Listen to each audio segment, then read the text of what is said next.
much time do we have? So we have 25, 30 minutes, inshallah. Okay. Inshallah, we'll take some questions then. Sure.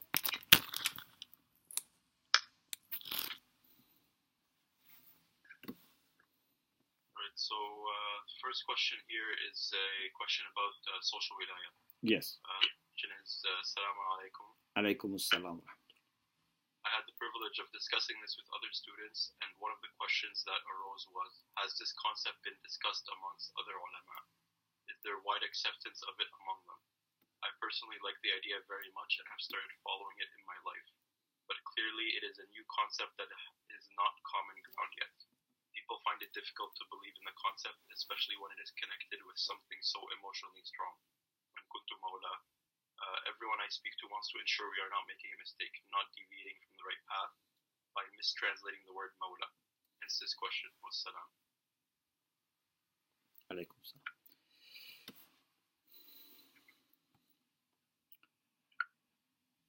I don't know if this concept has been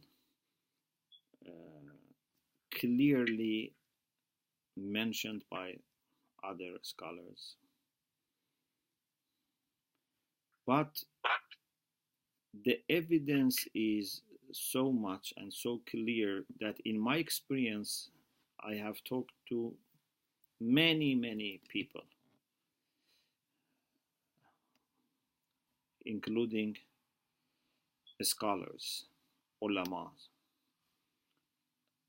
I have never come across any person who had criticism or objection, although many people say this is new, but they find it also very easy to accept. So it's like when you put pieces of puzzle together, you don't need to prove it.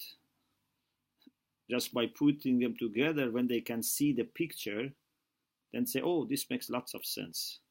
We knew all the pieces, but we didn't know how to make a connection between them. Of course, we have proof, we have lots of evidence for it, but I'm saying that just to put them together is making it very clear. It is very sad that even in theory, this has not received enough attention, let alone in practice.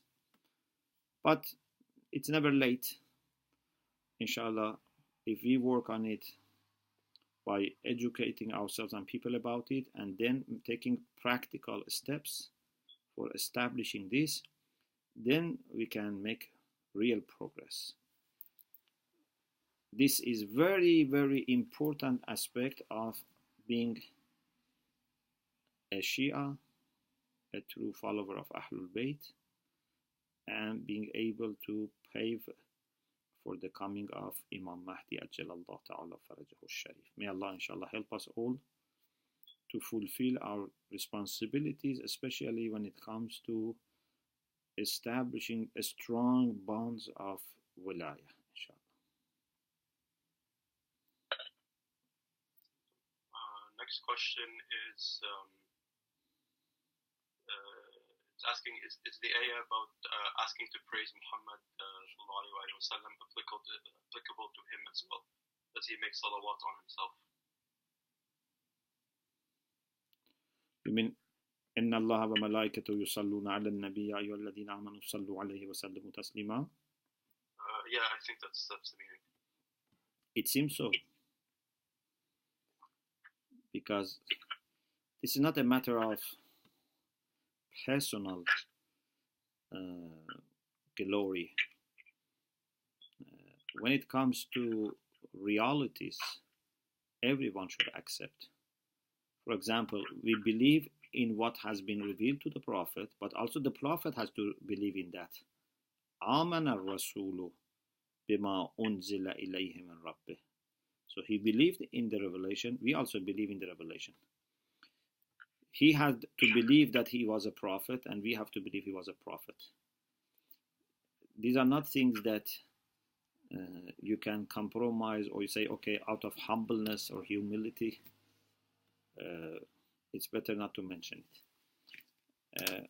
We have something in salawat for imams. If I can find it, it is interesting that Imam Askari alayhi salam, when he's teaching this salawat for each imam and reaches his own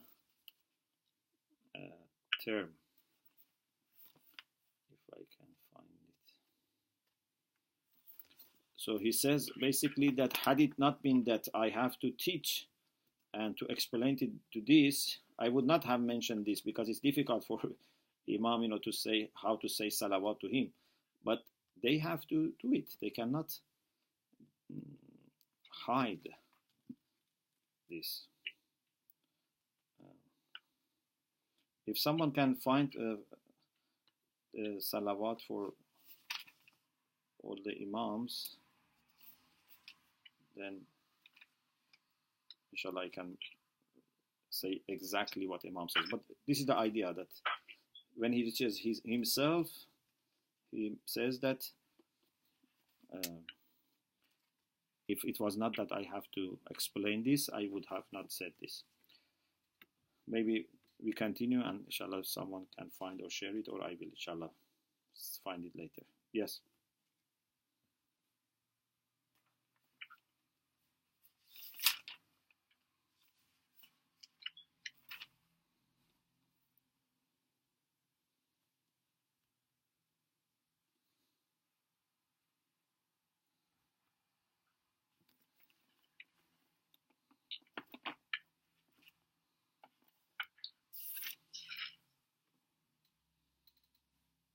Yes, I found it. It is salawat bar Hujjaj Tahirah alayhimus salam. So the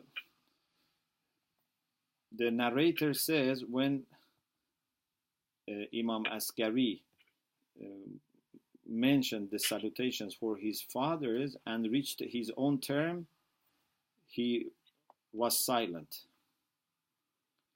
Then he says, I told Imam, please tell me how to send salutations to the other imams, means yourself and the 12th imam.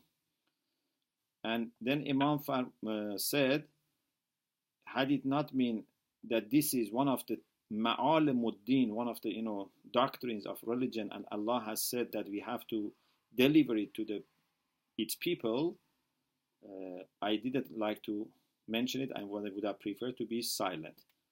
But because this is a matter of teaching, so write it down. And then he mentioned his own salutation and salutation for Imam Mahdi. Allahumma salli ala al-Hasan ibn Ali ibn Muhammad al-Barr al-Taqi al-Sadiq al-Wafi al-Nur al-Mudi. It is very interesting that tonight is also the birth anniversary of Imam Askari alayhi salam. So inshallah at the end, maybe we can recite this salawat in 5 lines it only, inshallah. All right, I think we'll take one more question and then we'll move on to the greeting. Yes. This question is, Assalamu alaikum, dear Sheikh. Alaykum assalam wa rahmatullah.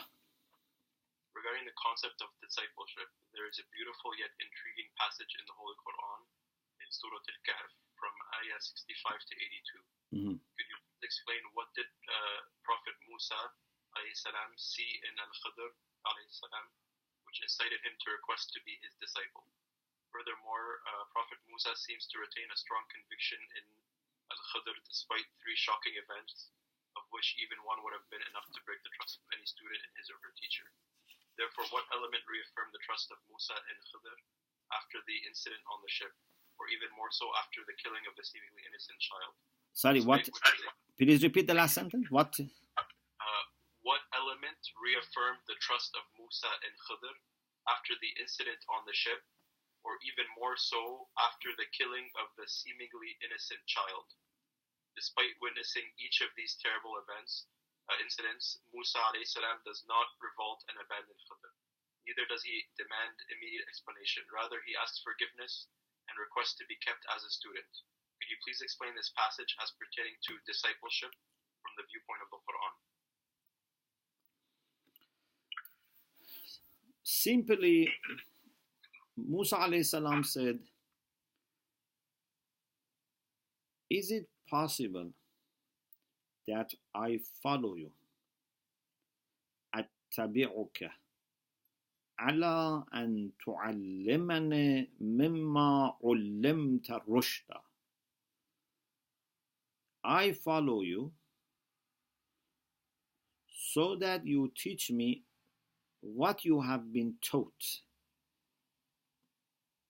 as a matter of rushd, as a matter of guidance. So he knew that Khidr alayhi salam was taught by Allah subhanahu wa ta'ala, and he had a special type of knowledge which was coming not through attending a school or taking lessons. It was coming from Allah subhanahu wa ta'ala, ilm ladunni, and he wanted to learn that.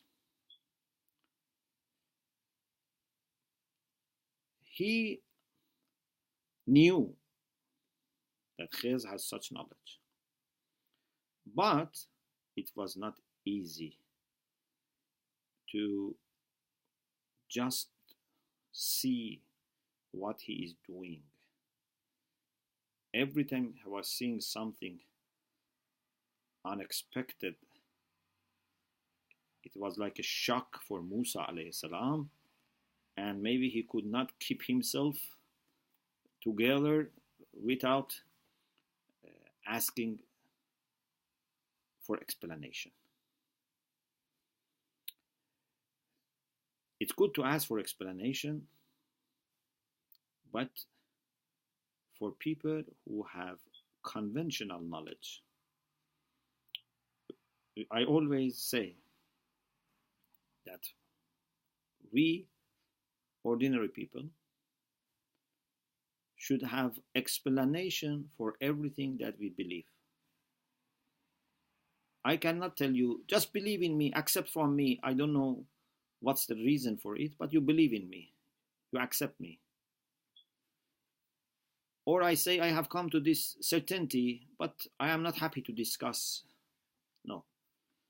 It should be through a rational process, something that can be accessed, discussed, and examined with and by other people. But Khidr's case was different. Musa himself knew, although it was difficult for his heart to follow his mind, but in his mind he knew that he is taught by Allah subhanahu wa ta'ala. But it still was difficult for him. He wanted to maybe just naturally or by instinct to ask for explanation. So he didn't do anything which demonstrated rejection of his teacher, but he didn't also appear to be a perfect learner for such type of knowledge. There are different levels or amount of dedication to teachers based on what type of teachers they are. If your teacher is like someone like Khidr, you need perfect, unconditional dedication. If your teacher is an ordinary scholar, then the amount of dedication is different. Even among ordinary scholars, depending on how much knowledge they have, how much experience they have, how much taqwa they have, how much wisdom they have, our respect and dedication would vary. So this is a very delicate issue. And maybe, inshallah, in our discussion about followership, we can also discuss this issue. Thank you very much for this question and other questions. Allah. First, we're continuing with the greetings now. Yes. Yes.